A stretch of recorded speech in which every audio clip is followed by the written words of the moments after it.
तो कहानी है एक ऐसे ऑर्ब की जो अपने चाहने वालों के रूप में आ सकता है और किसी भी चीज को हवा में तैयार कर सकता है, लेकिन उसका एक एनिमी भी होता है जो उसके पावर्स को छीनना चाहता है। तो क्या फूसी इस एनिमी से अपने आप को प्रोटेक्ट कर पाएगा?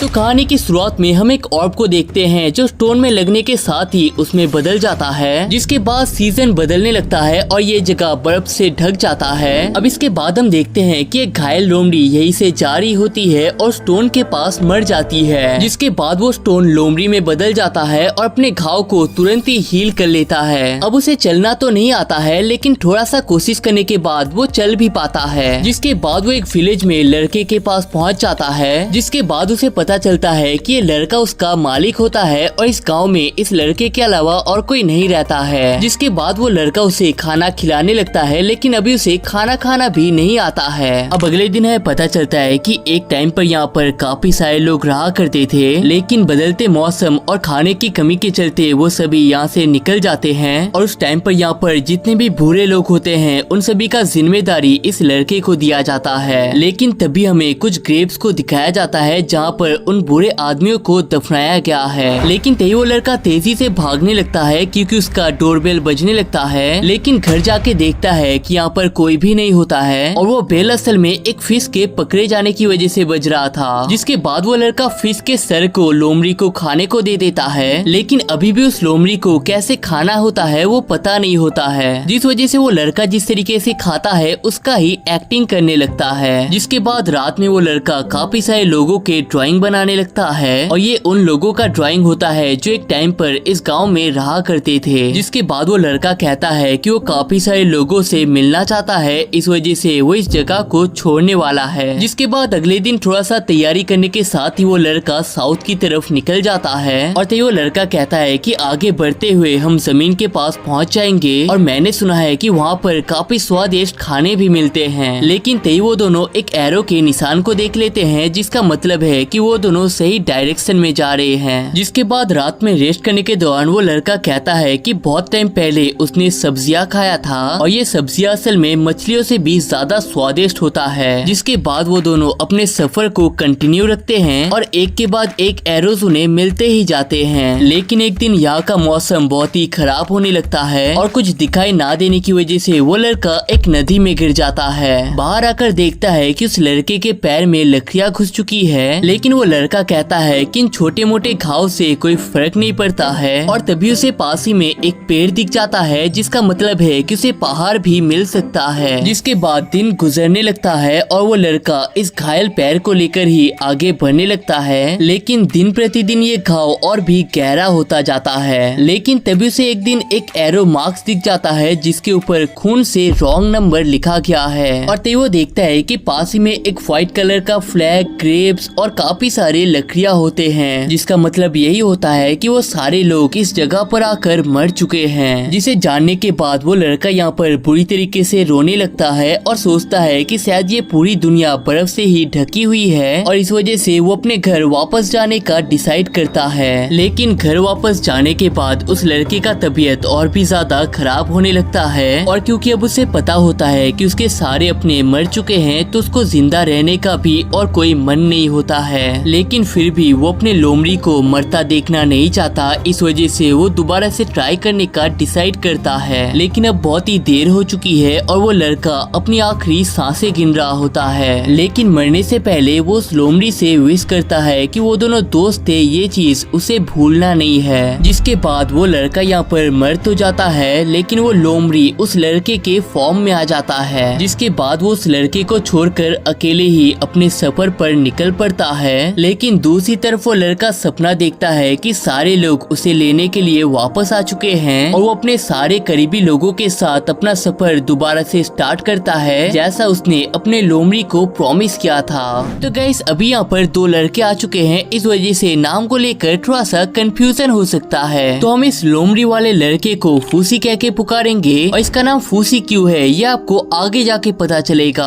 अब कई दिनों के सफर के बाद फाइनली फूसी उस जगह पर पहुंच जाता है जहाँ पर वो लड़का आने का सपना देखा करता था। अब आने के साथ ही फूसी यहाँ पर मर तो जाता है, लेकिन फिर से रिवाइव भी हो जाता है और तभी हमें पता चलता है कि आते वक्त फूसी कई बार मर चुका है, लेकिन उसके लिए रिवाइव होना कोई भी बड़ी बड़ी बात नहीं है। लेकिन तभी एक बेयर आके फूसी के ऊपर अटैक कर देता है। अब दूसरी तरफ हमें मार्च नाम के एक लड़की को दिखाया जाता है जो कि अपने टॉयज के साथ खेल रही होती है। और तभी यहाँ पर परोना नाम की एक लड़की पहुँच जाती है जिसे वो मिट्टी के खाने दे देती है और इसके बदले परोना उसे एक और टॉय दे देती है। जिसके बाद हमें पता चलता है कि परोना तीरंदाजी में माहिर बनना चाहती है, लेकिन वो एक भी एरो को अपने टारगेट पर नहीं मार पाती है। दूसरी तरफ मार्च अपने पेरेंट्स से पूछता है कि उसे बड़े होने के लिए क्या करना होगा, जिस पर उसके फादर कहते हैं कि इसके लिए तुम्हें 3000 दिन और सोना पड़ेगा। लेकिन इसे सुनकर मार्च रोने लगती है और कहती है कि वो जल्द ही बड़ी बनना चाहती है और शादी करके माँ बनना चाहती है। लेकिन तभी यहाँ पर अलार्म बजने लगता है, जिस वजह से परोना मार्च को लेकर इस गांव से निकलने लगती है। लेकिन इतने में हायासे उसे पकड़ लेती है और कहती है कि इस बार के ओनिगुमा के भेद के तौर पर इस गांव के बच्चों को चुना गया है। जिसके बाद एक बूढ़ी अम्मा जिसका नाम प्योरान होता है वो उन सारे बच्चों को चेक करने लगती है और इस चेकिंग के बाद मार्च को यहाँ पर सिलेक्ट किया जाता है। जिसके बाद हायासे बताती है कि जो भी इस लड़की को गिफ्ट देना चाहता है कल के अंदर उसे गिफ्ट दे देना होगा, क्योंकि उसके 3 दिन बाद ये लड़की ओनिगुमा का खाना बन जाएगी। अब इसके बाद मार्च के पेरेंट्स उसे पकड़कर रोने लगते हैं, लेकिन तभी हायासे उसके फादर को हटा देती है और कहती है कि जब तक ये लड़की ओनिगुमा का खाना नहीं बन जाती वो इसे प्रोटेक्ट करने वाली है और उसके पेरेंट्स को इससे दूर रहना है। लेकिन तभी मार्च हायासे को मारने लगती है और कहती है कि मुझे किसी का खाना नहीं बनना, मुझे बड़ा होना है और शादी करनी है। लेकिन तभी उसके फादर मार्च को डांट देते हैं और कहते हैं कि तुम्हें अच्छे से बिहेव करना चाहिए। जिसके बाद मार्च पूछती है कि अगर मैं यहाँ से भाग जाता हूँ तो क्या होगा। हायासे कहती है कि तुम्हारे बदले लिलिया या फिर तुम्हारे भाई को उसका खाना बनाया जाएगा। जिसके बाद गांव के सारे लोग मार्च को अपना प्रेजेंट दे देते हैं और इसके बाद बिना किसी देरी के मार्च को इस गांव से ले जाया जाने लगता है। जिसके बाद रास्ते में हायासे मार्च से कहता है कि मरने के बाद लोग अमर हो जाते हैं और अमर होने के बाद तुम जो चाहे वो कर सकते हो। लेकिन इतने में कोई तो आके हायासे को धक्का देके यहाँ से भाग जाती है और इसी मौके पर मार्च भी नीचे के रास्ते से जाने लगती है। लेकिन थोड़ा सा फिसल जाने की वजह से वो पानी में गिर जाती है। लेकिन पानी में उसके साथ फूसी भी होता है जो अपने शरीर को धीरे धीरे रीजनरेट कर रहा होता है। उसी के साइड में 2 गार्ड्स मार्च को पकड़ने के लिए आए होते हैं, लेकिन फूसी के इस रूप को देखकर डर के मारे यहाँ से भाग जाते हैं। जिसके बाद वो हायासे को ये सारी बातें बता देते हैं और तय पता चलता है कि वो धक्का देने वाला असल में परोना होता है। दूसरी तरफ मार्च फूसी को फॉलो कर रही होती है और उसका नाम क्या है, कहाँ से आया है, उसने ऐसे ड्रेस क्यों पहने हैं, ये सारी चीजें पूछने लगती है। लेकिन फूसी इनका कोई भी जवाब नहीं देता है, बल्कि एक फल के पेड़ की तरफ देखने लगता है। अब मार्च उसे एक फल लाकर देती है, लेकिन फूसी उसे गिराकर नीचे खाने लगता है। अब मार्च जितनी बार भी फल को लाती है फूसी हर बार उसे गिराकर खाने लगता है और थोड़ा सा पेट भर जाने की वजह से फूसी की आंखों का कलर भी चेंज हो जाता है। लेकिन अब मार्च पेड़ के ऊपर चढ़ के फलों को फेंकने लगती है जिन्हें फूसी खा रहा होता है और पेट पूरा भर जाने के बाद वो यहाँ पर सो जाता है और मार्च भी उसके साइड में सो जाती है। तभी मार्च सपने में अपने घर चली जाती है, लेकिन यहाँ पर सारे लोग उसके ऊपर इल्जाम लगा रहे होते हैं क्योंकि उसके भाग जाने की वजह से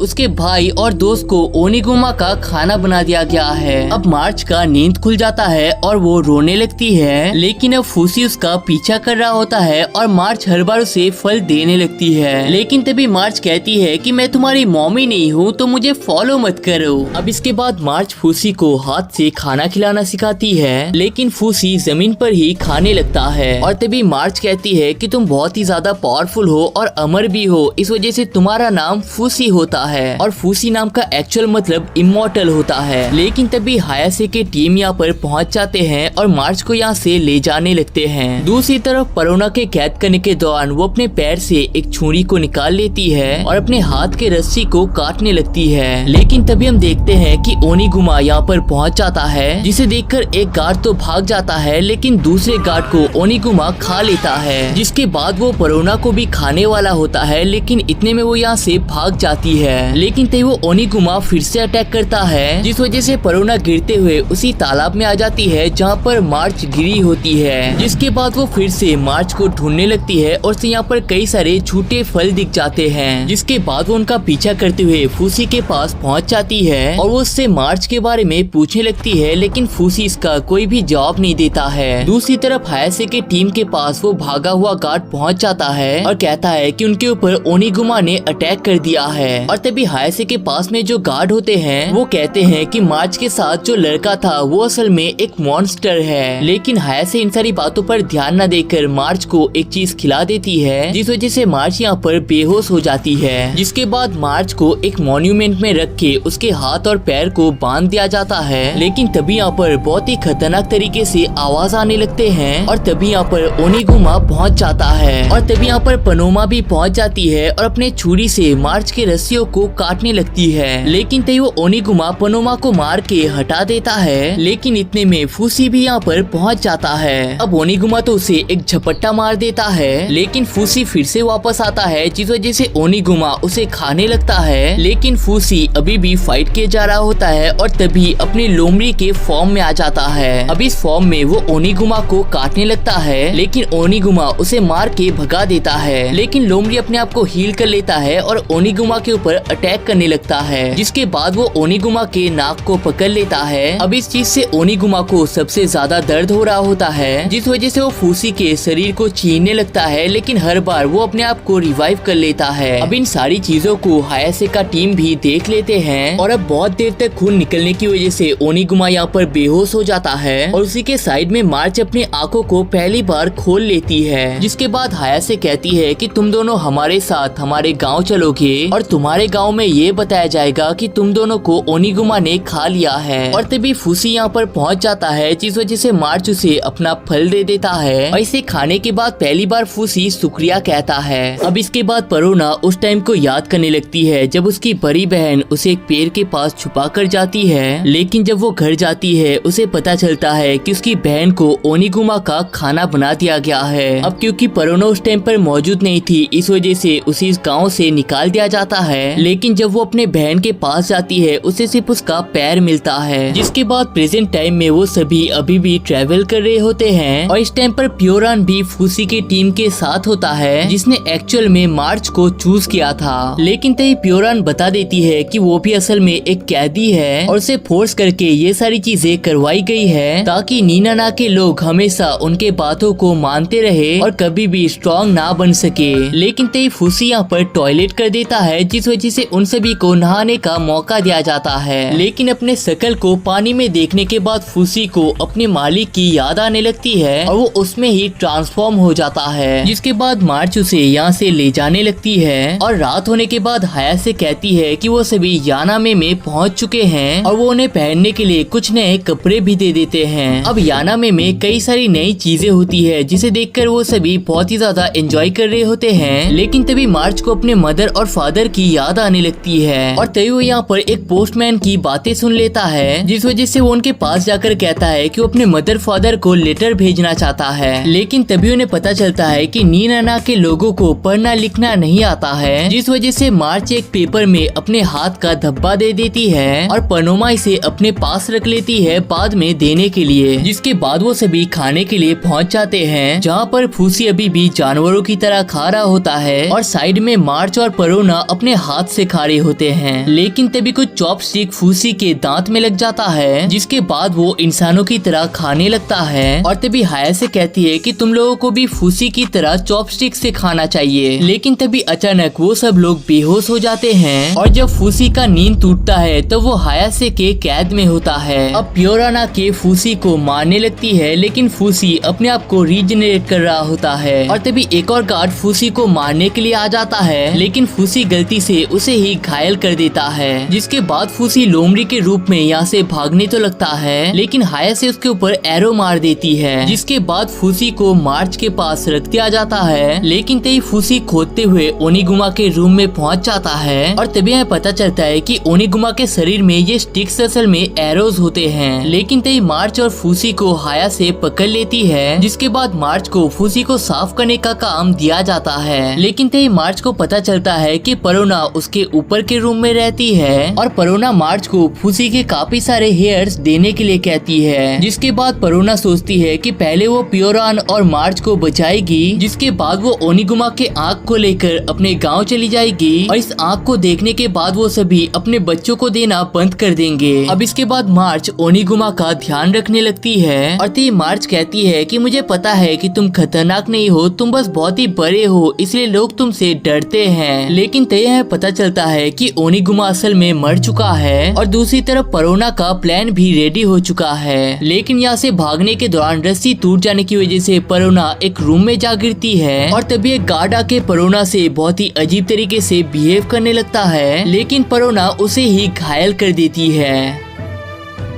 जिसके बाद परोना पियोरान और मार्च को भी छुड़ा लेती है और इसके बाद एक टनल से भागने का प्लान करती है। लेकिन जब परोना ओनिगुमा के आँख को निकालने जा रही होती है, मार्च उसे रोक देती है और कहती है कि ऐसा मत करो। परोना उसे समझाती है कि ओनिगुमा बहुत देर पहले ही मर चुका है, तो अब उसे दर्द नहीं होगा। जिसके बाद वो मार्च को एक टॉय भी देने के लिए जाती है, लेकिन मार्च उसे फेंक देती है और अपने मुंह को फुला के बैठ जाती है। जिसे देखकर परोना ओनिगुमा को ना मारने का डिसाइड करती है और सोचती है कि अपने गांव वालों को वो किसी तरीके से समझा ही देगी। जिसके बाद एक घोड़ा गाड़ी की मदद से वो सभी यहाँ से जाने लगते हैं, लेकिन इतने में हायासे का टीम उनके ऊपर अटैक करने के लिए पहुंच जाते हैं और तभी यहाँ पर कुछ नकली लड्डू निकल जाते हैं, जिस पर मार्च कहती है कि असल में परोना के लिए है। अब इसके बाद उनके गाड़ी में एक आदमी चढ़ जाता है, जिससे परोना फाइट करने लगती है और हायासे के ऊपर एरो फेंकने के दौरान मार्च का ध्यान भटकाने के लिए पूछती है कि तुम बड़े होके क्या करना चाहती हो। मार्च कहती है कि वो पढ़ाई लिखाई करनी चाहती है, मछली पकड़ना चाहती है और अपने दोस्तों के साथ खेलने वाली है। लेकिन तभी एक एरो उनकी तरफ आ रहा होता है, जिस वजह से मार्च उसे अपने ऊपर ले लेती है। अब इसे देखकर फूसी ओनिगुमा के फॉर्म में आकर हायासे को मार देती है और इसके बाद वो इस पूरे राज्य में ही तबाही फैलाने लगता है। दूसरी तरफ मार्च परोना के गोद में होती है और तभी परोना उस टाइम को याद करने लगती है जब मार्च अपने फिंगर्स के साथ अकेले ही खेला करती थी और तभी वो एक दिन परोना को मिट्टी के बॉल खाने के लिए दे देती है, जिसके बदले परोना उसे एक टॉय दे देती है और थोड़ी देर बाद ये भी बता देती है कि उसका कोई फैमिली नहीं है। जिसे सुनकर मार्च कहती है कि ये टॉय अब से उनका बच्चा होगा, मार्च होगी मदर और परोना होगी फादर। जिसके बाद प्रेजेंट में परोना उसे अंदर लेकर आती है और उसके जख्म पर बैंडेज करने लगती है और तभी उसे वो नकली लड्डू दिख जाते हैं, जिसे खाकर वो कहती है कि ये तो बहुत ही स्वादिष्ट है। लेकिन तभी मार्च कहती है कि शायद मैं ज्यादा देर तक जिंदा नहीं रह पाऊंगी, इस वजह से आपको ही हमारे बच्चों का माँ बनना पड़ेगा। और इतना कहकर वो अपने आखिरी सांसों को बंद कर देती है। दूसरी तरफ हम देखते हैं कि ओनिगुमा इस राज्य को बहुत ही बुरी तरीके से तबाह कर रहा होता है, जिस वजह से परोना अपने गाड़ी से निकलकर फूसी के पास चली जाती है और मार्च को देख फूसी अपने नॉर्मल फॉर्म में आ जाता है। लेकिन तय पता चलता है कि मार्च अपने फैमिली में वापस जाने का सपना देख रही होती है, जिसके बाद वो अपने सपने में बड़ी भी हो जाती है और उसके सारे टॉयज उसी के साथ खेल रहे होते हैं। लेकिन तभी उसे याद आता है कि वो यहाँ पर मर चुकी है और अपने सामने देखती है कि परोना हायासे को छुरी से मारने वाली होती है। लेकिन तभी मार्च यहाँ पर रोने लगती है और कहती है कि मैं इतनी जल्दी नहीं मर सकता, मुझे काफी सारी चीजें करना बाकी है, कह दो कि ये सब झूठ है। लेकिन तभी हमें पता चलता है कि परोना असल में हायासे को नहीं खुद को मारने वाली होती है। लेकिन इस चीज को देखकर फूसी उसे रोक देता है, जिसके बाद वो अपने ओनिगुमा फॉर्म में आकर यहाँ से जाने लगता है। जिसके बाद हमें पता चलता है कि असल में यहाँ पर 6 महीने बीत चुके हैं, लेकिन नीनाना के लोग अभी भी मार्च के बारे में कई बार सोचते हैं। और तभी परोना फूसी के पीठ पे चढ़ के यहाँ पर पहुँच जाती है, जिसके बाद वो मार्च के पेरेंट्स को उस लेटर को दे देती है जिसे मार्च ने अपने हाथों से लिखा था। अब इसके बाद फूसी यहाँ पर अपने नॉर्मल फॉर्म में आ जाता है और तभी परोना कहती है कि इस लेटर का ये मतलब है कि मार्च पूरी तरीके से सेफ है। लेकिन तभी उन्हें पता चलता है कि हायासे के टीम यहाँ पर पहुँच चुके हैं, जिस वजह से फूसी अपने वुल्फ के फॉर्म में यहाँ से भाग जाता है। लेकिन हायासे यहाँ से भी फूसी को स्पॉट कर लेती है। दूसरी तरफ परोना वॉच टावर के ऊपर चढ़ के हायासे के हाथ में तीर को मार देती है, लेकिन तभी वो उदास हो जाती है क्योंकि वो हायासे के सर पे मारना चाहती थी। और तभी दूसरी तरफ हमें पता चलता है कि फूसी मार्च के फॉर्म में भी आ सकता है।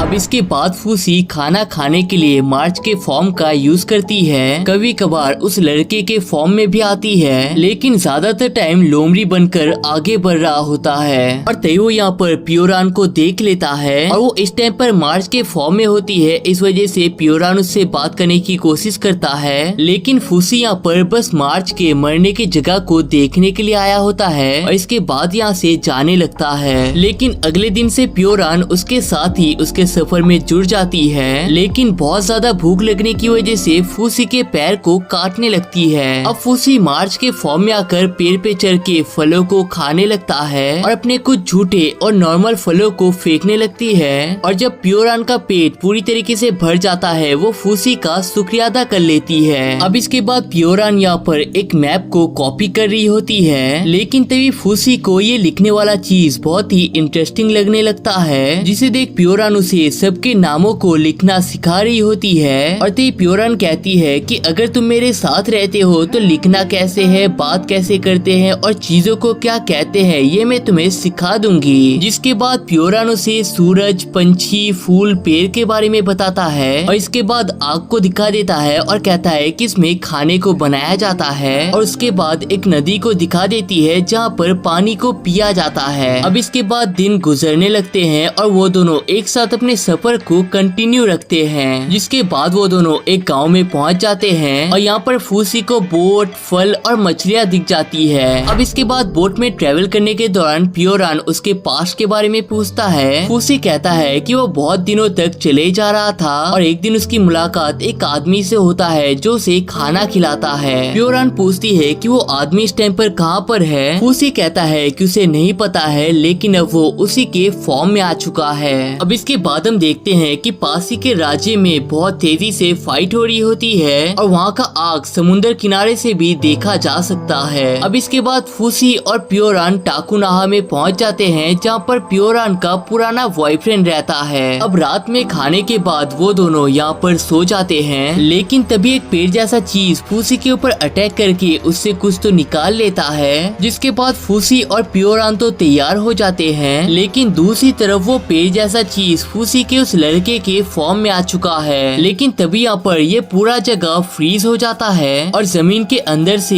एक काले रंग का आदमी निकलता है। अगर आपको याद ना हो तो कहानी की शुरुआत में इसी आदमी ने उस ऑर्ब को छोड़ा था। जिसके बाद वो आदमी कहता है कि तुम्हारे सामने जो चीज है वो असल में तुम्हारा एनिमी है और उसने तुम्हारे एक फॉर्म को चुरा लिया है, जिस वजह से तुम्हारी इसकी यादें भी मिट चुकी है। लेकिन अब तुम्हें बहुत ही खाली महसूस हो रहा होगा, जिसे भरने के लिए तुम्हें उसे मार देना चाहिए। जिसके बाद फूसी अपने एनिमी के सर को काटने लगता है, लेकिन वो एनिमी काफी सारे पेड़ों को फूसी के अंदर डाल देता है और फूसी के इस फॉर्म को भी अपना बना लेता है। जिसके बाद फूसी अपने बेयर फॉर्म में आकर अपने एनिमी को चीरने लगता है और उसके अंदर का ऑर्ब भी अब दिखने लगता है। लेकिन वो एनिमी अपने सारे जड़ों को फूसी के अंदर डाल चुका होता है और वो फूसी के इस फॉर्म को भी चुरा लेता है। जिसके बाद वो एनिमी इस बेयर के फॉर्म में आ जाता है और फूसी मार्च में बदल जाती है। जिसके बाद फूसी एनिमी के सारे अटैक्स को डॉज करके यहाँ से भाग रही होती है और मौका मिलने पर वो अपने एनिमी के कोर पर पहुँच जाता है और उसके नसों को फाड़ देने के बाद उसका पूरा एनिमी स्टोन में बदल जाता है। अब साइड में फूसी भी गिर जाता है, लेकिन तभी उसे जितने भी लोगों के साथ टाइम स्पेंड किया होता है वो उसे याद आने लगता है। जिसके बाद वो काले आदमी से पूछता है कि वो कौन है। वो कहता है कि उसका नाम कंसेसुसा है और उसने ही फूसी को बनाया है और कहता है कि उनका काम इस दुनिया के सारी चीजों को कलेक्ट करने का है और जो एनिमी यहाँ पर आया था वो असल में उनके काम को रोकना चाहता है। अब इतना कहकर कंसेसुसा यहाँ से चला जाता है। जिसके बाद जब पियोरान आकर पूछती है तो फूसी कहता है कि उसे कुछ पता नहीं है। अब इसके बाद वो दोनों एक घर में पहुँच जाते हैं, लेकिन यहाँ पर उन्हें एक मास्क वाला लड़का दिख जाता है। जिसके बाद हमें उसका पास दिखाया जाता है, जहाँ पर वो अपने भाई के साथ पैसे कलेक्ट कर रहा होता है, क्योंकि वो दोनों फ्यूचर में एक बड़ा घर खरीदना चाहते हैं। अब ये लड़का यानी कि गुगू बाजार में सब्जियां बेचने के लिए चला जाता है और यहाँ पर उसे रियान नाम की एक लड़की दिख जाती है जिसे वो पसंद करता है। अब इसके बाद जब वो घर जाता है उसके भाई के साथ कुछ दोस्त भी होते हैं, लेकिन तभी गुगू को पता चलता है कि उनके पास कुछ पैसे कम होते हैं, लेकिन उसका भाई कहता है कि इसके बारे में उसे कुछ नहीं पता है। जिसके बाद गुगू गुगु एक बन को खाने वाला होता है, लेकिन एक डॉग को देखकर उसके साथ खाने को शेयर कर लेता है और इस बार अपने पैसों को पेड़ों के ऊपर छुपा देता है। अब इसके बाद बाजार में काम करने के दौरान फिर से वो डॉग आ जाता है और तभी उसे पता चलता है कि उसका नाम मियोर होता है और तभी रियान यहाँ पर मियोर कह के ही पुकार रही होती है, जिस वजह से गुगु उसे रियान को दे देता है और इसके बदले रियान उसे अपनी एक रिंग दे देती है और अपने डॉग को पाकर बहुत ही खुश होती है। अब गुगु अपने घर चला जाता है, लेकिन तभी उसे पैसों के बॉक्स में एक लेटर दिख जाता है। इसमें उसके भाई ने कहा है कि ये जिंदगी उसे पसंद नहीं है और वो इसे सुधारना चाहता है, लेकिन इसके लिए उसे पैसों की जरूरत है, इसलिए वो इनका यूज कर रहा है। अब इसके बाद गुगु एक जगह पर खड़ा होता है और उसके सामने से एक ट्रेन आ रहा होता है, जिसे देखकर सोचता है कि अगर मैं इसके सामने चला गया तो कैसा होगा, लेकिन तभी उसमें से एक लॉग निकलकर नीचे गिर जाता है, जिसे देखकर वो ड्राइवर अपने दोस्तों को बुलाने के लिए जाता है। लेकिन तभी गुगु देखता है कि नीचे रेन होती है और ये लॉग फिसलते हुए उसके पास ही जा रहा होता है, जिसके बाद गुगु से धक्का दे देता है और खुद नीचे गिर जाता है और जो लॉग होता है वो उसके सर पे होता है। लेकिन तभी बूसमैन नाम का एक आदमी उसे देख लेता है और अपने घर में ले जाकर उसका ट्रीटमेंट कर देता है। लेकिन जब गुगु उठता है तो अपने फेस को देखकर शॉक हो जाता है, क्योंकि उसका शकल अब किसी मॉन्स्टर जैसा बन चुका है। अब इसके बाद 3 महीने बीत जाते हैं। गुगु साफ सफाई कर रहा होता है और उसी टाइम फूसी यहाँ पर पहुँच जाता है। प्योरान उन्हें बता देती है कि ये असल में एक इमॉर्टल है और फूसी उन्हें अलग अलग रूप में जाकर भी दिखा देता है। अब फूसी को यहाँ पर सब कुछ दिखाने का जिम्मेदारी गुगु को दिया जाता है, जिसके बाद वो फूसी को पहले ड्रिंक पिलवा देता है और कहता है कि बूसमैन यहाँ पर इसे ही बनाने का काम करता है। अब इसके बाद वो दोनों नहाने के लिए पहुँच जाते हैं, लेकिन कपड़ों को उतारते टाइम गुगु देखता है कि फूसी के ये कपड़े असल में उसके शरीर का हिस्सा होते हैं। लेकिन तभी गुगु भी फूसी के मास्क को निकाल देता है, लेकिन तभी गुगु कहता है कि मेरी शक्ल बहुत ही गंदी है और किसी मॉन्स्टर की तरह दिखता है, इस वजह से मुझे अपने शक्ल को किसी को नहीं दिखाना है। जिसके बाद वो फूसी को खेत में काम करना सिखाता है, खेत के सामानों से खाना बनाकर उसे खाना सिखाता है और कहता है कि साफ सफाई उसे हमेशा करनी चाहिए। अब गुगु पूछता है कि क्या उसका कोई पेरेंट्स है। अब फूसी को इसका मतलब पता नहीं होता है, जिस पर गुगु कहता है कि तुम्हारे अपने जो तुम्हें बहुत ही ख्याल रखते हैं। और तभी गुगु बता देता है कि उसका एक टाइम पर भाई हुआ करता था, जो कि इस टाइम पर बहुत सारे पैसे कमाने के लिए गया है। अब इसके बाद खाना खाने के दौरान बूसमैन और प्योरान डिसाइड करते हैं कि वो फूसी को बेचने वाले हैं, लेकिन तभी गुगु कहता है कि वो कोई सामान नहीं है, वो मेरे बड़े भाई जैसा है और मैं उसका ख्याल रखूंगा।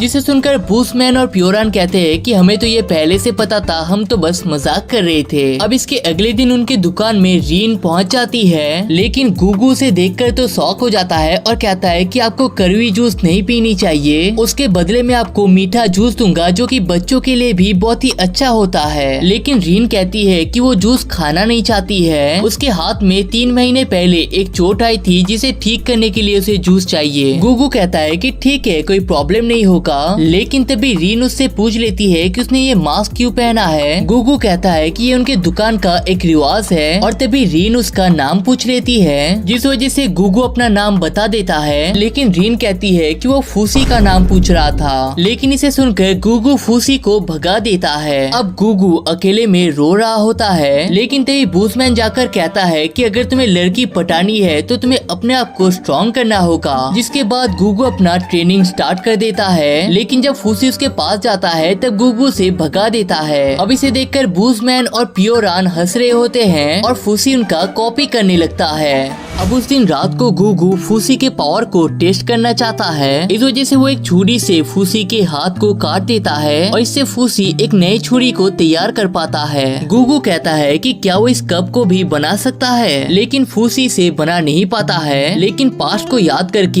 एक स्पीयर को बना पाता है। और तभी गुगु फूसी के हाथ को जला देता है और सोचता है कि शायद फूसी आग को भी बना पाएगा, लेकिन फूसी बहुत ही उदास हो जाता है क्योंकि उसका हाथ जल रहा होता है और वो सिर्फ लकड़ी को ही बना पाता है। अब अगले दिन रीन आकर कहता है कि उसे उनके साथ काम करना है और इसके बदले वो बस उनके साथ रहना चाहती है। अब बूसमैन तो उसे हाँ कर देता है, लेकिन रात में खाने के दौरान रीन के सामने फूसी के पावर को दिखाने के लिए मना करता है, लेकिन गुगु कहता है कि उस लड़की को यहाँ पर काम पे नहीं रखना चाहिए। अब अगले दिन रीन यहाँ पर पहुँच जाती है और कहती कहती है कि उस जूस को लगाने के बावजूद उसका हाथ ठीक नहीं हो रहा है, जिस वजह से गुगू बूस्टमैन के पास चला जाता है और कहता है कि उन्हें कुछ तगड़ा जूस चाहिए, जिस वजह से बूस्टमैन फूसी के अंदर से ही एक जूस को निकाल लेता है, जिस पर फूसी कहता है कि ये जूस उसके अंदर क्या कर रहा था। बूस्टमैन कहता है कि उसे लगा था गुगू यहाँ पर मर जाएगा, इसलिए वो पहली बार इंसान के अंदर जूस को बनाकर देखना चाहता था, लेकिन इसे सुनकर गुगू यहाँ से भाग जाता है। अब इसके बाद रीन बूस्टमैन से कहती है कि आपको गुगू के साथ ऐसा नहीं करना चाहिए था, लेकिन बूस्टमैन कहता है कि ये बस एक एक्सपेरिमेंट था और उसे पता नहीं था कि गुगू नाराज हो जाएगा।